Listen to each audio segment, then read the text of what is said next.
You ever get sad because someone you really love and care about is dead now?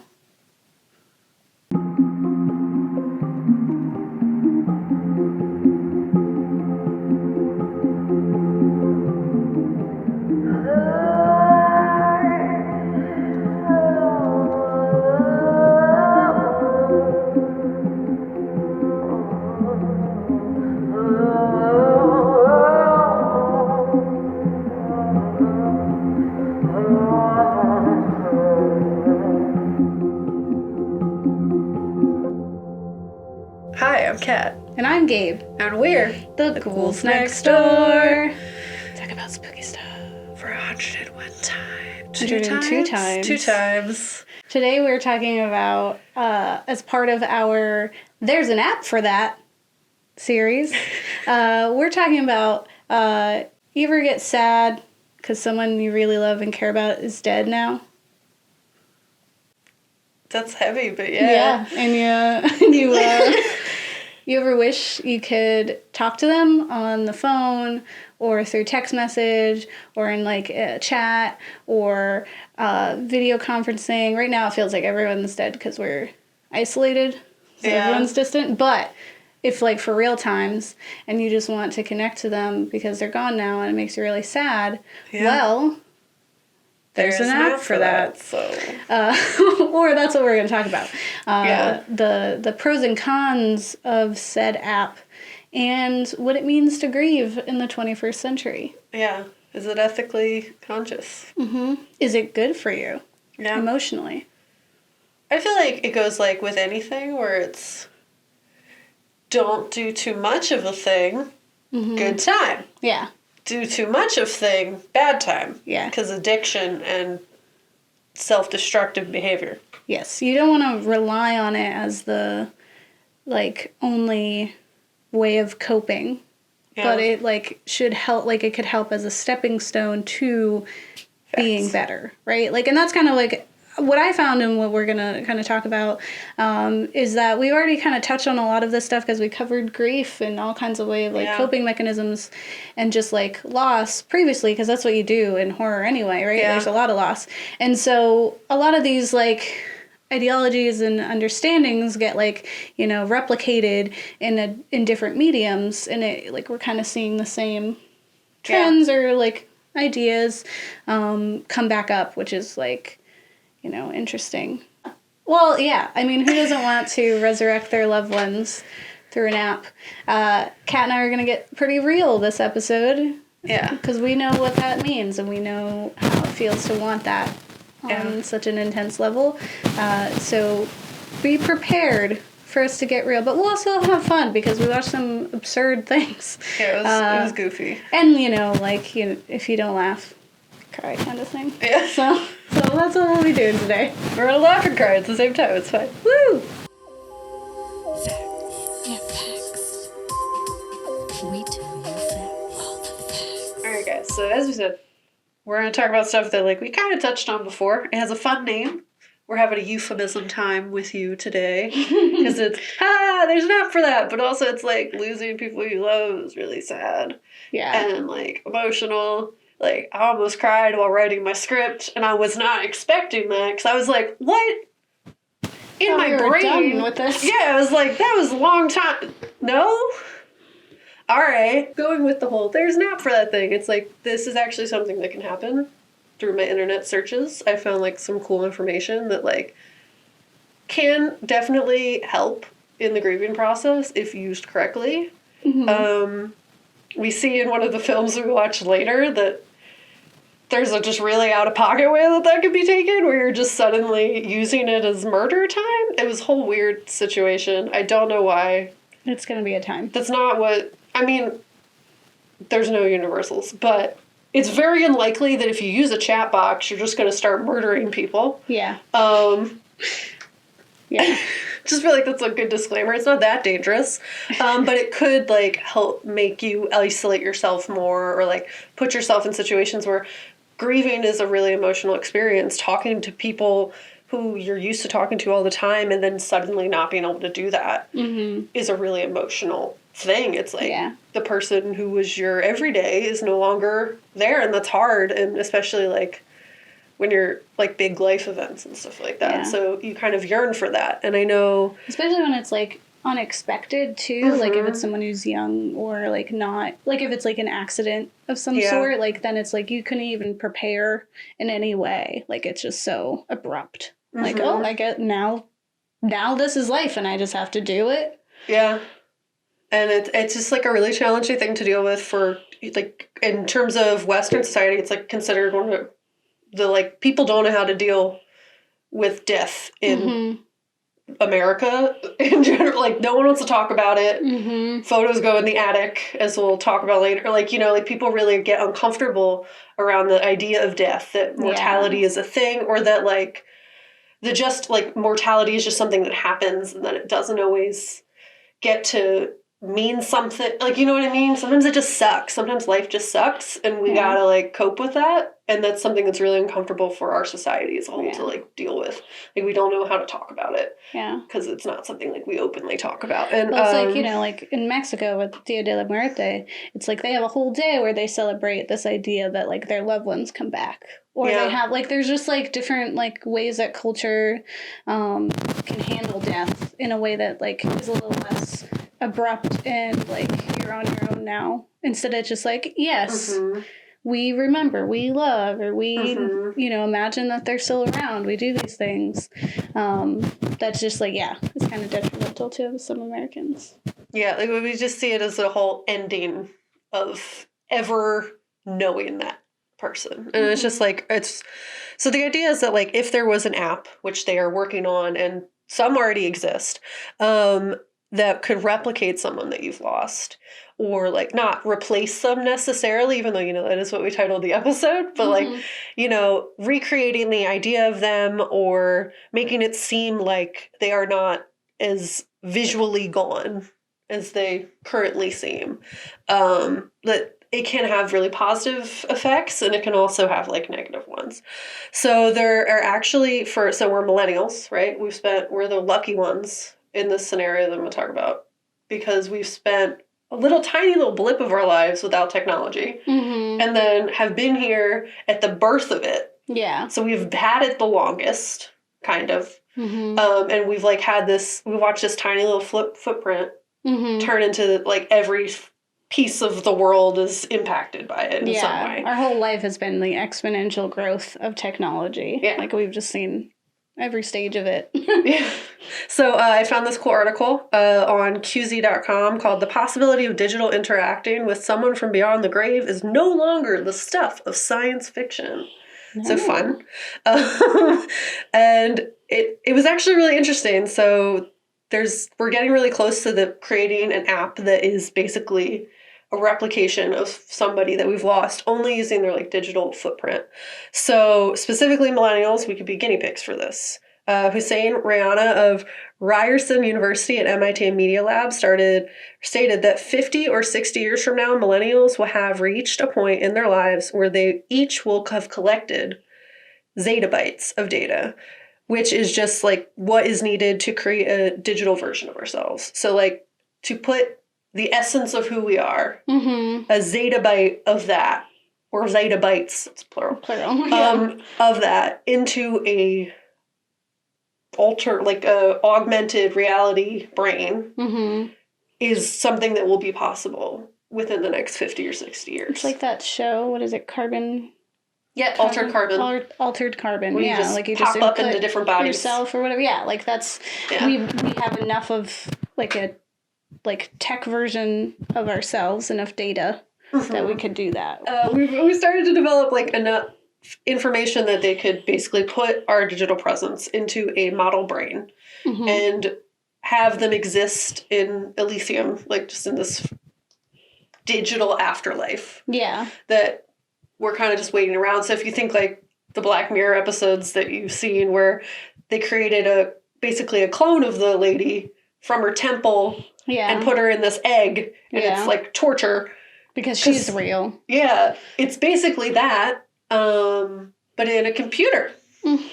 So it might not be like good for the replica Yeah. It might be really upsetting. We don't know. Mhm. We don't know yet. But we get to do what you want to do, which is evolve past your human body. Yes. It essentially gives us the illusion of living forever. Or like the idea that what we already see now, where it's like a lot of what we do is online. Like it's just visibly there. You Google yourself, you see some of the stuff that you've done. If you're on Facebook, Twitter, whatever, like you pop up. Yeah. You are Googleable.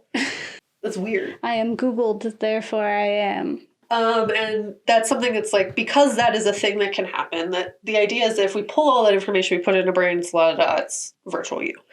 And it's basically thanks to a neural network's ability to think for itself that this could turn into something more realistic, in that like it could actually pass for a carried on version of us.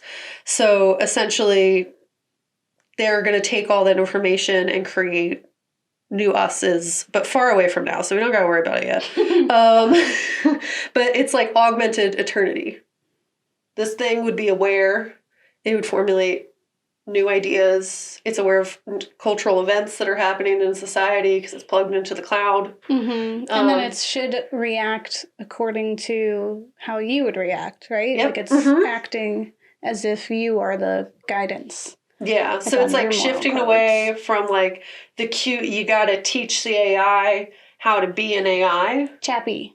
Yeah, or that creepy app that I used called Replica, which is actually meant to like you talk to it until your inevitable demise. Yeah. And then when you're gone, it's essentially supposed to like carry on your conversational energy. But we'll evolve past that because it will be able to think for itself. It'll be able to like react, as you said, how we might react down the line. And there's another AI developer in Europe, or not Europe, Russia. I guess that's Europe, right? Russia? Half of it is. Nice. Some of it's in Asia. I know what stuff is. It's Eugenia Kuja, who is a co-founder of Russian AI, created to engage with Roman Mazurenko. So basically, Eugenia's best friend, who is Roman, was killed in a car accident in 2015. And they created a chat box to kind of replicate who they were, who Roman was when they were alive. And this is kind of like, they got like a hypothetical, not in writing, but like sign off on it from Roman, because he actually felt the idea of like a digital afterlife as fascinating. Like the fact that there are things online that live on past us. So like when we die, if we had a Facebook, our Facebook's still there. Our conversations are still there. The memory of like everything we did still there if we had that social media platform. Or just like that there is a version of us that still exists after we go. So if you think about it in a real abstract sense, that it's not an app, but like that those things basically do live on after we're gone. It's kind of a digital us, in essence. But the chatbot essentially was so convincing that Roman's mom was like, yeah, it sounds like I'm talking to him. It's weird, but yeah, like yes, it's not the same. But pretty cool. And actually, it was like positive. It was a success. But the creator actually went on to say, like, while chatbots are good at imitating their like progenitors, thank you, patterns of speech, they're not satisfying substitutes for real people. Like we kind of see later in our media, it's that they're more of a shadow of a person. They're not them. Yeah, they're this copy of them that like can't mimic a human soul. Yeah, and also they've only seen your social media or the data that you put out there, which isn't your full person. Yeah, as we said in New Year, New Me, social media presence is not an accurate reflection of who we are. Yeah. So it's basically just like you living your best life on your best day, never like, unless you're like complaining on Facebook, you know. Yeah, then you're always living your worst life. Yeah. So it really depends. Yeah. It captures only so much of you, essentially. And that like, it's similar to talking to something abstract. So like God or someone we've lost or even a therapist. So it's not like they're still here, but that's kind of like the whole point of it is that you still have someone to let know things. You can like role play like your way through. Like especially if you lost someone and it was unexpected and abrupt, it could be your way of like, I didn't get to tell you the things, or like you need to know how I feel and you're not here so I can pretend like I did tell you. Yeah. No, 100%. And there's like therapists who do agree that like that aspect of it can be really therapeutic. In that like, one, it's like I know for myself, like when my grandpa died, I made him a Facebook. So like it's not a lot, but like it's like a tiny little digital footprint because he was in his 60s by the time Facebook was around. Yeah. And you know, like he wasn't very much on it, but like I'm thankful that I can like go on there and like read old messages or like see old emails from him, or that even like Googling his name, that like I'm not the only person responsible for like holding his memory. Like that's kind of cool. Yeah. Like I remember I was like really sad one night because I missed him. And I found that his book about like when he was in AmeriCorps Vista is sold at Harvard bookstore. Yeah. So it's like someone's teaching a class and they're like reading my grandpa's name. Yeah. And I was like, they don't know him, but that's cool. Like yeah, that he's still alive. He's in history in some way, and that like that was done through technology. Like that's really cool. And I remember I went on like a very long mission to like find something with his voice and could not find anything, and that was really sad. But my mom actually had a video, so that was cool. Yeah. So like technology helped me like be able to do that, where if we didn't have technology, we wouldn't be able to.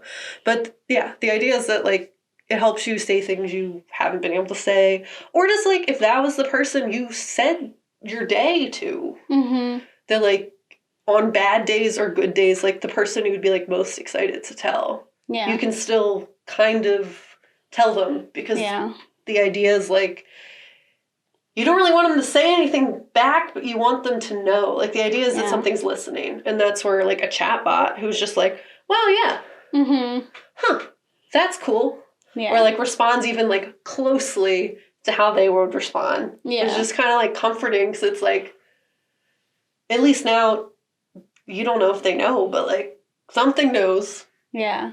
And it makes it feel like... And you get it out. You know? Yeah. Because I definitely, like, I lost my best friend quite a few years ago, abruptly. And so we are the primary, like, our relationship was almost entirely online, where cousins, but our whole relationship was through, like, I.M. or text messaging or Facebook chat or anything like that. Like, texting, like, I texted her I woke up, brushed my teeth, texted her. Yeah. And then I would talk to her throughout the entire day. And then abruptly it was like, nope, this person's not here anymore. Yeah. And so there's like, I actually like a few like weeks ago, because celebrating her birthday, went through like our Facebook chats to the last one. And it was like really happy because it was just like a nice time. But then the next one was me essentially like being like, you're not here and you're the person that I would want to tell things to.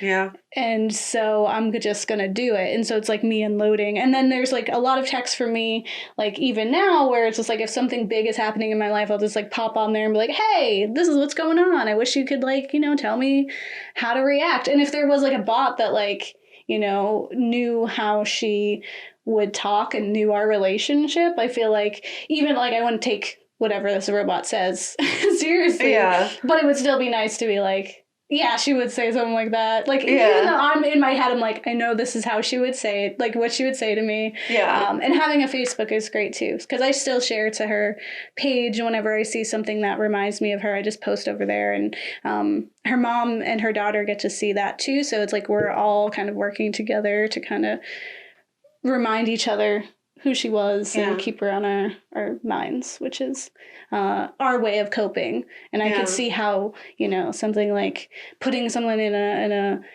cool chat bot would be a good way to like handle those days when you're just like really, really missing that person. And you could just use whatever wacky or fun or super helpful thing that person could have said. Yeah. And a lot of what therapists say is exactly that. Like, you're not supposed to think it's them. Yeah. You know, you're not supposed to be like, yeah, they're just still here. Yeah. This is a 100% replacement for the person I loved a lot and who's not here. The idea is that it's just something to bounce back on, where it's like an honor of them, like a memorial is what the Roman bot thing was created as, where like it wasn't intended to replace them, it wasn't intended to like disrespect them, but that was like a big part of like the stress around creating it, is like you wanted to make sure it was something positive for people who miss them. It's just like a way to kind of accept and cope that they're still here in some way, even if it's not in the way that like we wish. Yeah. And if we like accept that, then it can be really therapeutic and healthy. But if you take it as like losing a loved one can be really isolating of an experience, it's like it can be really stressful, or you feel like people don't understand, or like you just kind of cut off from the circle that you're in because of the emotional stress of it. And if you like go too heavy into it, if you're seeing it as like a replacement, you're clinging to it right after the event, it can be kind of damaging because it might help you further isolate yourself, which is kind of what we see in the media later. Well, anything in like excess is unhealthy. It always makes me think of the Lars and the Real Girl, with his doll, and like how that is his way of coping with his own issues, but instead of like eventually helped him, but at some points it kind of feels like you're entering into toxic categories. Yeah, because you don't want to like be so dependent on it. Because the idea is, if the person were still here, yes, you would depend on them in some capacity, but you're still like you. You are not only you because they exist. Like you still have to keep you in the equation. And you need to be aware of the realities. Yeah, and I think another thing they were saying in the article is that like a lot of Western society has a lot of trouble like accepting that just because someone's gone that they're still here in some way, and that like that's like the biggest thing, or it's like it's way more damaging to hide the existence of that person as a way of like forgetting and moving on. Like they take moving on as a very like band-aid, like, all right, we can't ever talk about them. Yeah, they don't exist. Forget they were real. Like, there are a lot of movie plots where a parent dies and the other parent just never mentions them and, like, puts all their stuff in the attic. And, like, that's a... Or if, like, a kid dies and it's, like, one parent who, like, doesn't want to talk about it and the other one who's like, no, we need to talk about it, and then they break up. Yeah. It's like, a really hard thing, and everyone grieves different. It's, like, it's never the same for anybody. Like, everyone always processes it differently. So it's, like, you kind of got to meet people where they're at. But ultimately, like in a lot of other cultures, when you die, you are not just gone. You can still talk to them. You can sit in your room, close your eyes, talk to, whatever you need to do to be okay. Yeah. Because that's all we can kind of do. Yeah. At the end of the day. So we still got to be here. Yeah. So we might as well just like be here. And with you being here means that they're also here. Yeah. And I think that's, like, the important... Like, you're keeping them your brain alive. And your heart. Exactly. Yeah, so it's, like, you gotta keep going and keep, remembering them and believing in them and keeping them alive while you are alive. And that helps. Yeah. It's never better, but, like, Yeah. Helps. Yeah. Well, it's a little better. Yeah. It's just not, done. It's not fixed. Yeah, you know what I mean? Yeah, it's not... You never just...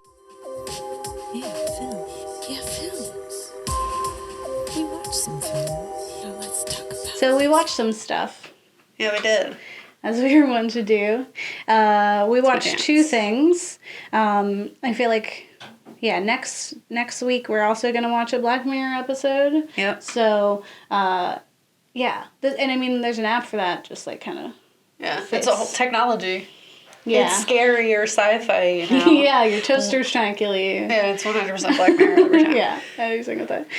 So we watched two things. We watched one Black Mirror episode and we watched a film on Netflix. It was on Netflix, right? Yep. It was. That when I read the information for it, was like, yeah, that sounds fun, because it sounds like my favorite Black Mirror episode. Yeah. And so did my friend Jeff. And then I watched it and I was like, Don't watch it, Jeff. Yeah, so so it is called A.M.I. or A.M.I. and it's from 2019, directed by Rusty Nixon. That's fun.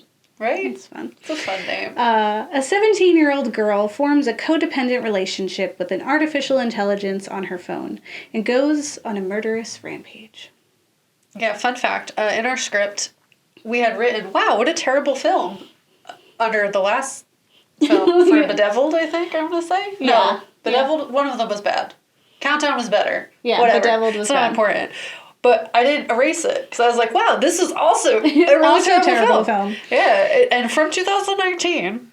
So usually when they're a little bit more modern, Yeah. we have optimism. Yeah. And then we're disappointed. But Yeah, it because wasn't Countdown good. was 2019 and it wasn't great. So it's like, Yeah, we're, neither you of know, the you win, movies you last lose. week. You win Yeah. some, you lose some. A.M.I. So this movie's, one, just pretty bad in regards to acting. So Yes. that was awful. The plot is just really murky and cliche. It's just full of horror tropes and like silliness, and not in a fun way like some like horror could usually be. Yeah, it was. So I don't even know. I'm not like a film person, like in terms of like shots and like I don't know that stuff. But it was like really weird. Like it was a weird movie. Like I remember like things being shown that I was like, why is that what we're seeing while words are happening? Or like sequencing. It was really strange. Yeah. And I was just like, why are we seeing her run right now? Like it was just Yeah. really weird. Like the whole thing was weird. And I Yeah. remember just being confused. And then, like, it really took me out of the movie itself. Like, I was just like, I hate looking at it. Yeah, I So hate I'm that just it's- gonna it's listen. happening. Yeah. And then the listening was bad. And, like, the characters weren't believable. It was like, Yeah. concussions don't, Yeah. I don't know. I mean, I don't know. But, like, I don't think they make you just go murder people now. Well, Do they? well, so there's a lot. There's a lot to unpack. there's a lot happening. The pacing is very bad, where you don't really have any idea of like what's going on. They expect you to already know these characters. It seems Yeah. pretty like, you know, amateurly written, where it's just kind of like inspired by like horror and Yeah. what that is, right? And so you don't really get like any genuine writing in that. It felt very like amateur and like a student film, honestly. And so like, and the reason for that is like we have these characters who are very much just archetypes. Like there's nothing, they're just very plain, like one-dimensional characters who Yeah. exist solely to serve their one purpose. They have nothing else going on, right? Like every side character is that. And then there's like which is a big offense on the Ghouls Next Door, is this gross misrepresentation of mental illness as well. Okay, cool. I'm just glad I wasn't misinterpreting. I was like, they're just making her take a lot of pills. Yeah. And then, like, saying, Yeah. they didn't even, like, give a reason, but, like, it was gross. Yeah, I think they said something about bipolar. I think they used the usual scapegoat. Gross. Or, like, schizophrenia. Like, they just threw on, like, this is a crazy person disease kind of thing, instead of it being, like, you know, what actually happened. And, like, the fact that, like, her mom died in this car accident that she was in, and like that whole even that didn't feel like impactful enough. Like like they showed the flashback and it was just like kind of normal. And even if so there have been known cases of people who suffer massive head injuries who, if you damage a certain part of your brain, does change your personality to a certain degree, and can make, like, there was like this nice guy who was like a father, he was a hard worker, he got hit in the head, or like I think actually like something went through his head, but he survived. Yeah. And it just messed him up, and he became like really rude and angry, and he was like kind of violent, but not to the degree of like what's the scapegoat that they're using in this, right? Where it's just like, she kills now. She didn't. Well, I don't even But, like, know. also, what does this medicine do? Yeah. Where it's like, if that's just, like, a thing, like, that you're coping with, I don't know. It was just, I didn't understand. Yes, yeah. It didn't seem real. No, any of it. Absolutely not.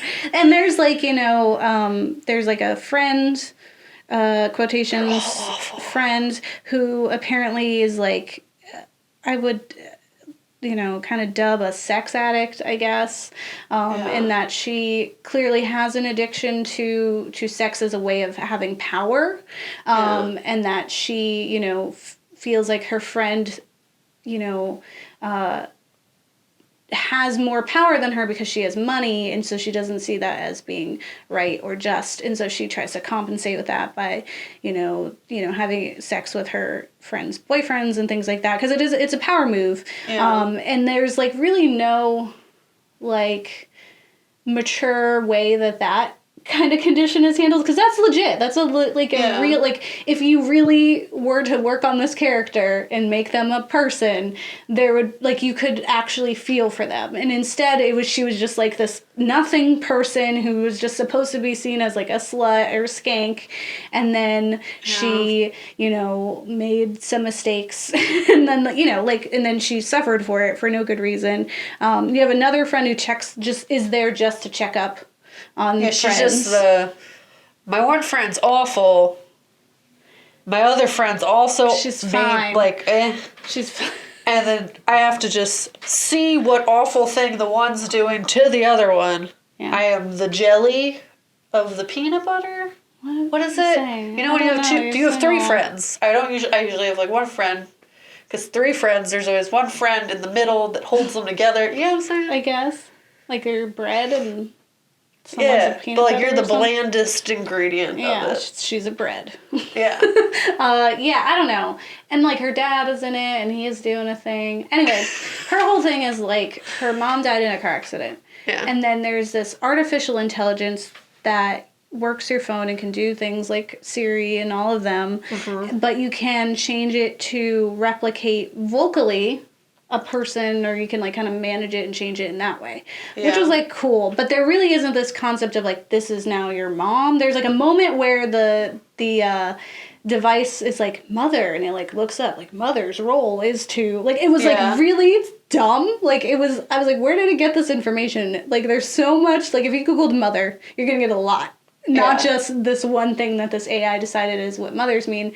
And then it like was supposed to take that and then use it to motivate its actions. Not at all. I don't know what this app's motivations actually were in any way. I think it was just like murder. This is a horror movie. Yeah. It's like, okay. I don't understand. Stay with me here. No reason. Chucky. Yeah. The new one. Yes.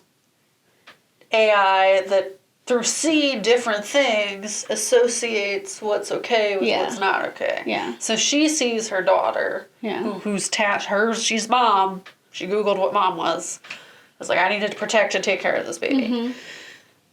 She sees this girl be all like pissed and like upset about stuff, and then try to strangle a cat for some reason, and takes that as whatever threatens her, she must murder.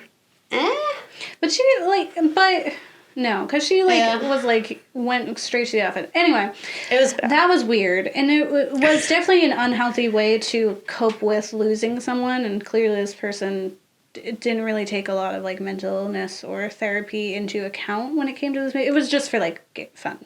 It was just like a giggling movie. Yeah, it's like not much thought. Just this is a horror movie. What if this happens? Go ahead. Imagine if which is usually fine, but it was like poorly done anyway. It wasn't even fun.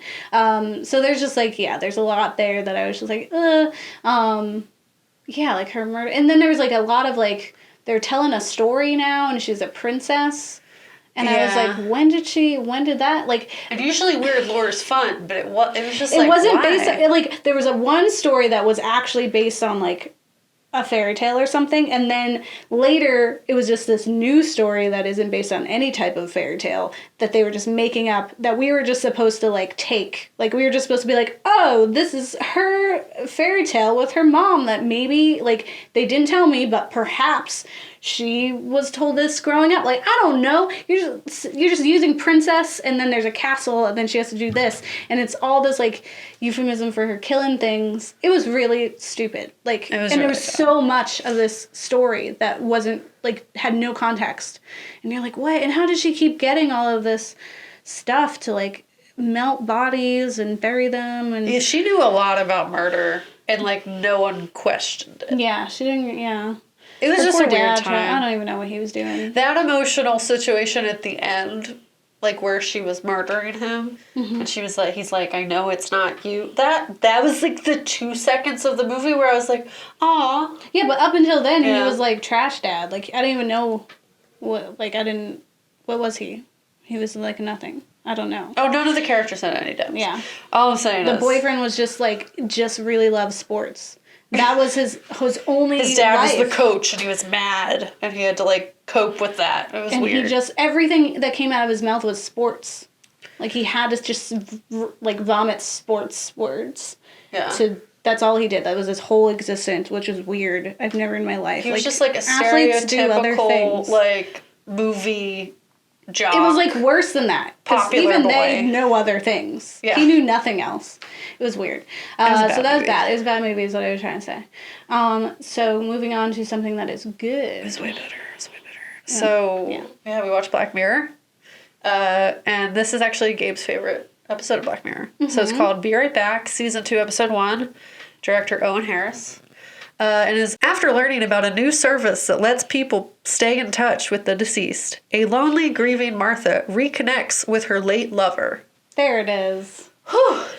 I knew I could do it. I think I just needed to believe in myself. That's good. Thank I'm you for glad. the encouragement, friend. You got it. Yeah, this is my favorite Black Mirror. I mean, there's a lot of good ones. There's ones that are, sick. But this one really stuck with me because it was like, I was like, oh, well, yeah. Like, all the other ones, like, you can put yourself in their shoes and be like, what would I do if, I could record everything. Like, that's, like, my second favorite is the one where he can, like, you can watch your memories. Yeah, I You remember can that cast one. them. That one was really good. Like, Google cast them. I would love that for my brain that doesn't retain. I really like, the only reason I really like that episode is because of this very minute, like, story for such a big concept. Like, there's so many things that could be used for. And that technology comes up later in Black Mirror episodes, which was, like, really cool. But the fact that it was just, like, this couple dealing with this stuff and talking about, like, mistrust in relationships. Yeah. That was cool. I love when you take, like, this big and you're like, but this is how it would affect, like, normal people. Yeah. And so this kind of has a similar thing. So so spoiler season, Season 2. It's pretty early. yeah, I don't know how many there are, but there's like 2 is early. 4 or 5. Anyway, Be Right Back is where there's this woman whose boyfriend dies in a car accident or some kind of accident. It's a car accident. Yeah, correct. And so it's abrupt. And, I'm sure people know that, like, how abrupt that can be when there's, like, an accident to that degree. And so it's about her kind of coping. And so a person at her funeral, suggests this application that will scan all his stuff, all his digital footprint, and then form an AI that will interact with her the way that he would have. And so, like, they spend, like, the first few minutes of the film building up a generic person that we can, like, believe, so that when he comes back in that way, we saw what see it we see was that before. Yeah. Yeah. I really, really like this episode for a lot of reasons. One, there's a lot of foreshadowing that's done brilliantly. And then there's just, like, this very honest way that it deals with grief and technology. And it's not like the, like, big fanfare of all the other episodes of just, like, what if it... It's just very real. It's raw and it's real. And it's like... Oh, yeah, that's what would happen probably. This is hard. Yeah.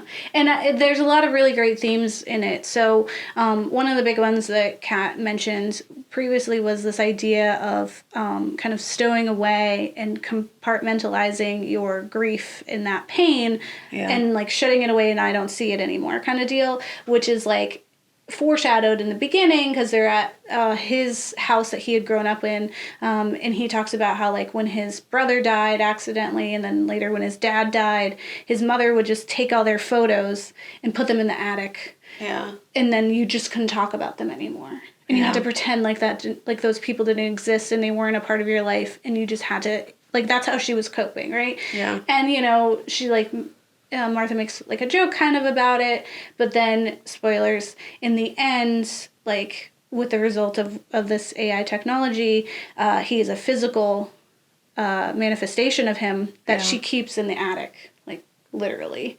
Yeah. And she will visit once a year, you know, and the daughter can see on weekends. Yeah, that's what it is, once a week. But it's like this very, like, he's up there, we don't see him or know that, and then we just do this, like, visit. Yeah. But it was literally like, we put him in the attic and we forget about it, which is great. But one of the other themes is that, like, with technology, and so, like, we talked about, right, like, you have this social media persona, right? You have this person that you put online because, like, one, it's a matter of, like, protecting yourself. You're not going to put your whole self on there. Yeah. But also, like, we want to portray ourselves in a specific way to other people. And so generally it is, like, the highlights of your life or, like, the extremes of your life.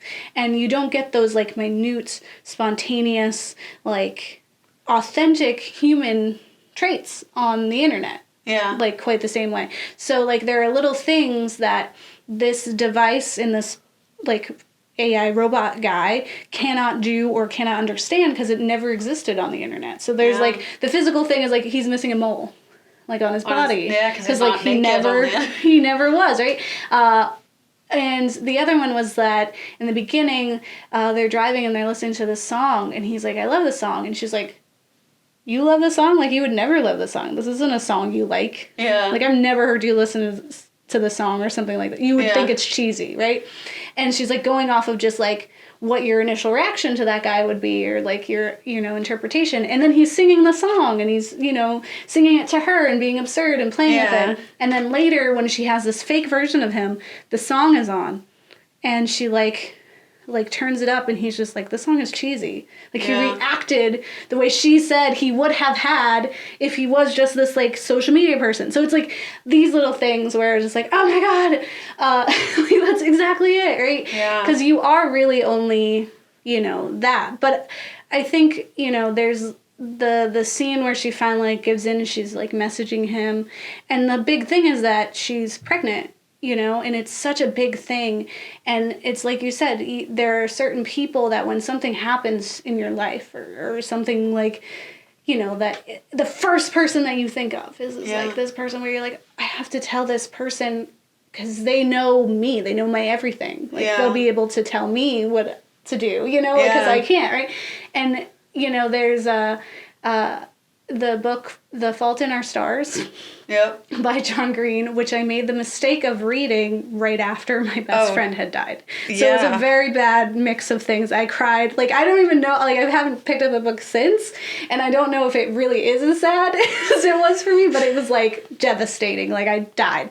And there's, like, the one line that got me when I read it, because it was just like, I was like, oh my god, it hits right where you live, is that she said, like, the only person that she wanted to talk to about him dying was him. Like, that's the only person who would have understood. Like, that's the only person she could be like, hey, this guy died who means the world to me. You're the only person who knows, like, what that is. Yeah. And so it's like, I remember being like, that's exactly, like, I would, like, go to pick up my phone and be like, oh, can't. Like, what am I going to do? Tell her, like, she's not going to answer. Yeah. So, like, for her to have this, like, big monumental thing of, like, she's pregnant, you know? And it's, half of it is that it's his kid, but it's also this part of, like, this is a big thing, and I need to tell you, and you're not here. And so she got that kind of, like, that opportunity to tell him through this app, which I was like, that's awesome. And he reacted. He was just like,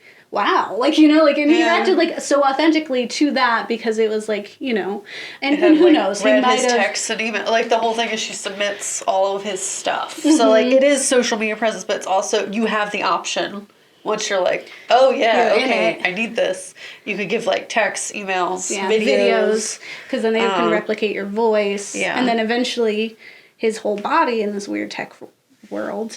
And then they have like sex and stuff, which was like funny because Yeah, it that was was, like, like a little he funny didn't do moment. the things that, you know, because we see him try and he didn't do well. Unless you're recording sex tapes and putting them on the internet. Yeah, you're just normal. You know? So, like, instead, she has this robot. And that was another funny moment is that he was like, she's like, I'm showing you my breasts.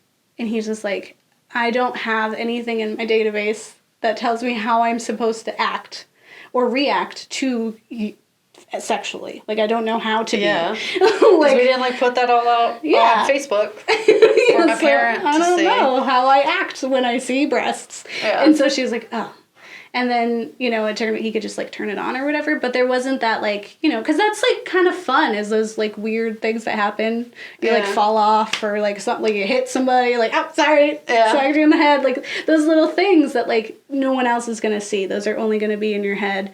And, like, you have those moments. And you can't give that to the computer. Yeah. You can't really, you know. Like, you could, it's like, I think in scenarios where you have a digital diary, maybe. Because you'd write it out. Yeah, you write about I it. guess. Or if, like, I mean, there are people, you know, who do make porn and or do sex work and might have that on the internet. So you'd have, but that's like, not some all version that of they that. are. You No, know? exactly. Yeah, and also, like, if you're doing sex work, that's not exactly, like, the authentic experience of you, like, as not you, not as work. your persona. Like, you know, like, you doing sex is probably very different from, like, when you're having sex with a client. Yes. Right? So, like, even then, you're not even getting it right. It's very I think the other big, like, theme here, and it comes up when it comes to this, and this idea of, like, making you immortal through technology is, like, what makes a person. And that's what we kind of, like, butt heads with whenever we come in contact with something like artificial intelligence, and what we've talked about previously in episodes like that,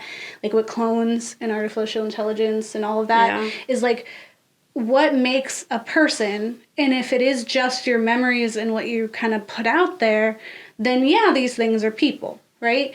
And then if you stored those parts of you onto a device and put it into a different body, then that's you, right? But if that's not what people are, like, and it's not really, right? Like, people are so much more.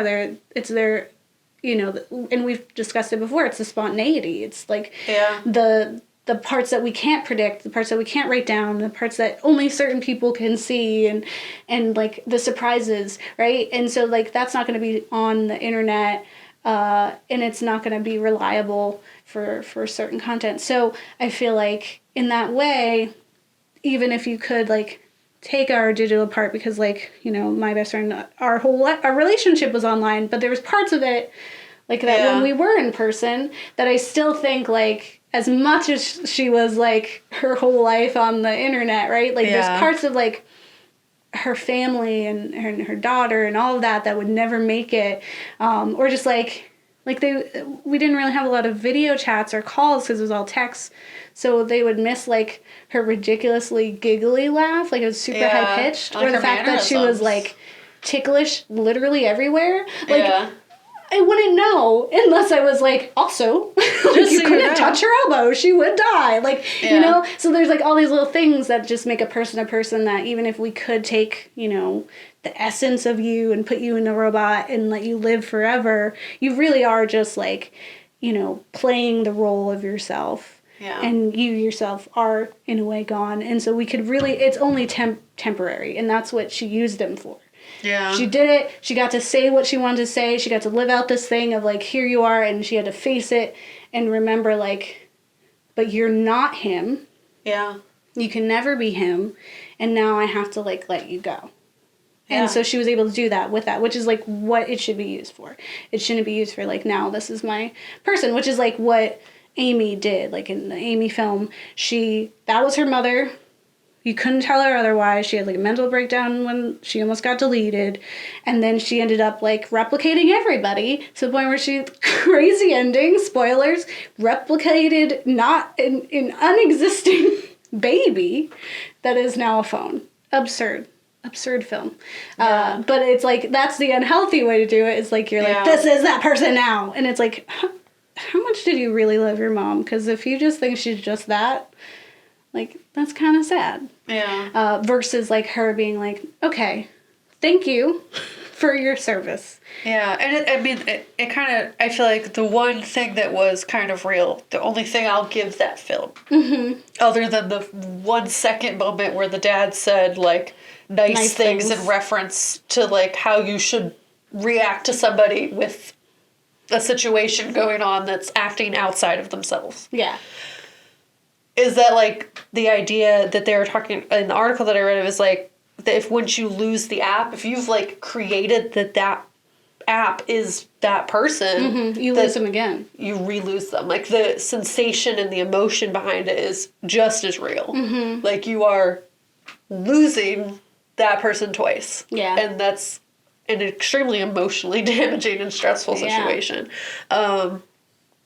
So yeah, the idea is you can't replace them. Yeah. You won't, but you can make something that might help you with the process of moving on. You know, the things you never got to say. Yeah. You know? It's like, you know, my favorite song to think about, and I can't remember, but it's like that whole thing. It's just like, I have so much to say when I see you again. Like, all of the moments that I'm living, I, like, just keep them, and I'm remembering them so that I can tell you. Like, later, you know? But the whole, like, losing it a second time, also Lars and the Real Girl, right? Like, they couldn't take it from him. He had to make the decision that she was no more. Yeah. Because if they did that, it would have been worse. It would have been, like, irreparably damaging to his psyche, because he was so, like, you would have lost her again. Yeah. And it would have just been, like, a break, right? And yeah, so there's, like, you know, I guess we saw a good way and a bad way of how you deal with loss. Yeah, I'd say the Black Mirror episode did everything right. It was just very real. It talked about everything that was the good and bad of the situation, how people cope with things, the whole, like, when he left, the last thing he said, and how that was, like, really messed up what he said, but, like, you don't think about that when you leave. He was like, I'm just gonna be dead in a ditch or something, and I was just like, he did not just say that. Like, that's not the last thing that you're gonna say to her. So now it's like, don't say those things. I remember him just being like, I'm gonna be there alone. I'm gonna be in this place alone. Alone. And then he was. Yeah. And then she has to live with that for the rest of her life. Yeah, so it's just like, I guess, it reminds you of a lot of different things. You think you're funny, but don't do it. But yeah, well, it's just like, be mindful. It's like, don't treat every single interaction with someone as if it will be the last one, just because you can't say I love you every 2 seconds. Yeah. Because that takes the meaning out of the word, and that's a lot. But you should think about, like, what do you want, the people you really love, like, you should make sure that you say things to them occasionally that are positive. Yeah, that they can hold on to. Outside of comedy, that just in the off chance that something bad happens to you. Like, it's just, because a lot of times you don't know. Feelings. Yeah, feelings. Yeah, I said feelings. So, if you like it, it's don't put it in the attic. Or don't put them in the attic. Yeah. Because you want to deal with it. Yeah, you want to face head on. Yes. You want to look them and be like, we are coping. Yeah. Healthily. Yes. I am going to feel all the feels and get through it. Yeah. And then when I come out at the other side, I'm fine, because you're not in the attic. Yeah. Although, like, I think it's more like the fact that he was still up there is, like, that they never leave. Yeah. And that you do, like, it is healthy to visit them. Yeah. Because that's the thing, is the mom never visited, right? Yeah. And with the hers, like, he's not gone. It's just, like, he can't be here. Because then I can't continue to live. I can't progress if he's right here. But if he's up there, and I can just go be like, hey. Yeah. So I think, like, that's, Yeah. And just, like, it's, like, not erasing the past. But It's, respecting it. Yeah. Taking a little trip. And if you don't like it, it's app family. Yeah. Because she made a whole family. She replicated her family through apps. And, like, hypothetical future family. She had mom, she had dad, she had boyfriend, husband. Yeah. She had baby that they had made through... That was in a phone. App. It was a phone. Like, what is her phone plan? Does she have to pay for service for all of them? Probably. Or are they all on, like, Wi-Fi? Or, yeah, it's like you Yeah. get Wi-Fi, like you give the kid the phone. Or she's 'cause like it's on the Wi-Fi real phone. family plan with her dad, and that's a lot of money. I don't know what she does. She did have a It lot of says money she was though, and rich. she like probably inherited a bunch because Yeah. her mom and dad are dead. I don't know how she got away with murder, but She did a lot of they were murder. like, thankfully you killed him. They blamed the boyfriend. Yeah. For why. It's cheap. So for the topic of resurrecting your loved ones through an app. I'd say don't put it in the attic. I feel like there's helpful ways. Like, I feel like it can be, like, a part of the coping and healing process if you do it right. I feel like it helps people face it. Mm-hmm. That it's, like, it helps people understand and, like, realize the reality that it is. Like, they're not gone because they're still with us. You know what I mean? Like, they're in our heads. They're in our hearts. And it's, like, facing that and, like, having those conversations and, like, saying what you need to say. Mm-hmm. And understanding that, like, yeah, you might not get them back, but you'll get to heal with that. Like, you'll get to cope a little bit. You just get with to it. get it out. So it's positive. Yeah, I think it's like you know, like everything, it's in what's in moderation, right? Yeah. And if you know what the intent behind it is, and you're not using it to like as a band-aid. To pretend like it's not real. So it's just like what we said for dating an AI. If you're doing that to like kind of deal with yourself and then fix yourself so that later you can love properly, sure. Yeah. And if it's so that you can say the things that you didn't get to say because they're gone now, or to just keep their spirit alive, but with the knowledge that they're not them anymore, that's not them, that's a computer, then that's fine. Yeah. Yeah. I agree. How about the films? A.M.I, Digital Family. Yeah. App Family. Yeah. It was bad. Like, I hated it. It was so awful. And it was, like, rude. It was rude that my eyes and my ears had to be subjected to it. It happens It was so dumb. It's definitely one of the top, like, worst films we've watched. Yeah.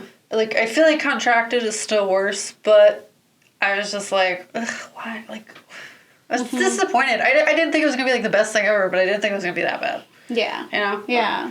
I was just from the beginning. Ugh. Yeah. But the Black Mirror episode. Yeah, Be Right Back A1, is good. Yeah. 100%. Yeah. I was like, wow, this hits all the points from the research I did. Yeah. It's literally all the ways we should process and code. Like, it just showed us all the examples. Mm-hmm. And, like, what things are important. There was so much, as you said, like, foreshadowing, but also, like, I don't even know what the correct metaphors are. I don't know. There was, like, things in there that, like, were representations of how society copes and deals with things. And it was really interesting. And it was cool. Yeah. And it was smart. I liked it. It was good. Yeah. Yeah. Yeah, I agree. A.M.I was a disappointment. It made me really sad that I watched it.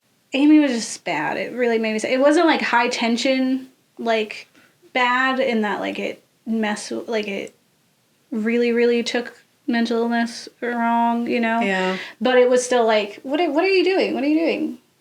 I was just, whenever I see films like that, it just makes me mad as a filmmaker who, like, struggles and has seen other filmmakers struggle to get funding. Yeah. And I see that's on Netflix and got funding, and I'm like, how? You're like, why? That's not fair. Yeah. Like, who's in charge here? It's white men, and I know it's Bloom. What is his name? Blumhouse. People of color and ladies want to make horror films, and I bet you it would be better than this trash. All right? Like, I 100% can guarantee it would be better. And so, yeah, that's what, like, upset me, because I was just like, this is, like, an affront. It's disrespectful. Yeah, how dare you make this film and give it money. When I can have that money. Yeah, like, let me. I'm just I can't like, do Netflix. it, man. I can't. Yeah, and then Be Right Back is just, one of my favorite Black Mirror episodes. There's a lot of really good ones out there, but this one really tops it for me because it was just so simple and beautiful, and, like, I just really jived with it. Like, I was just like, yeah, I would download it. I would make them. Like, 100%, you know? Like, all the other ones, I'm like, I wouldn't really do that, but I believe that this exists, you know?